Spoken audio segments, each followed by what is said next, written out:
Okay ပါဒီ printer လေးက e-printer editing စစ်လေးပေါ့နော်သူကကျွန်တော်က label မှုချိန်ကြီးကိုရှင်းပြပေးပါမယ်အရင်ဆုံးဒီ printer power ဖွင့်ထားရင် setting ချိန်မယ်ပြီး power လေး offline မယ်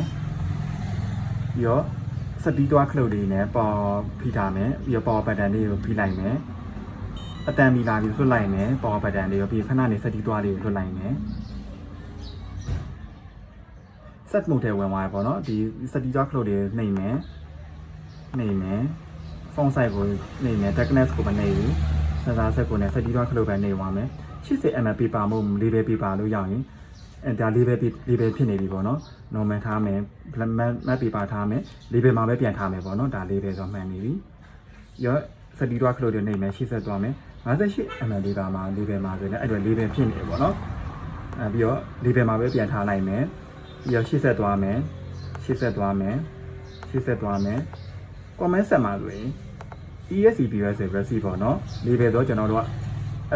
SPMP မဟုတ်ဘူးအားထားမှာထားပေးလိုက်မယ် comment set မှာအားထားလို့ထားပြီးသွားပြီစတီးတွားနဲ့အလဲခလုတ်လေးကိုစုံလေးနေလိုက်မယ် menu တွေကပြန်ထွက်လိုက်တာပေါ့နော်ဒါဆိုရင် label setting ချိန်တာလေးပြီးသွားပါပြီသူက calibration မှာ auto လေးညှိသွားပေးပါတယ် okay ဒီ printer လေးက bluetooth open label လေးဖွင့်ပြီးတော့ညာဘက်အပေါ်ထောင်းမှာရှိတဲ့ printer button လေးကိုနှိပ်မယ် edit bluetooth လေးကိုရွေးထားမယ် edit စစ်လေးကိုရွေးလိုက်မယ်ပေါ့နော်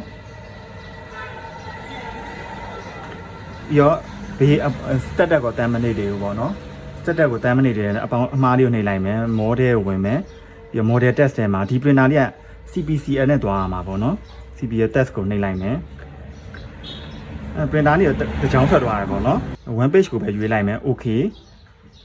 ပြီးသွားပြီဆိုတော့ back နဲ့ပြန်ထွက်မယ် 30နဲ့10ပေါ့ဒီ site တွေချိန်တာ Redmi 1 8တွေပေါ့နော် print တွေကိုနှိပ်ကြရမယ်တစ်ချောင်းလေးထုတ်ကြည့်လိုက်မယ် okay စာကြောင်းလေးထွက်သွားပြီပေါ့နော်ဒါဆိုရပြီတင်ငါစိတ်ချအောင်ငါ6ခုလောက်ထုတ်ကြည့်လိုက်မယ် okay ရပါပြီကျေးဇူးတင်ပါတယ်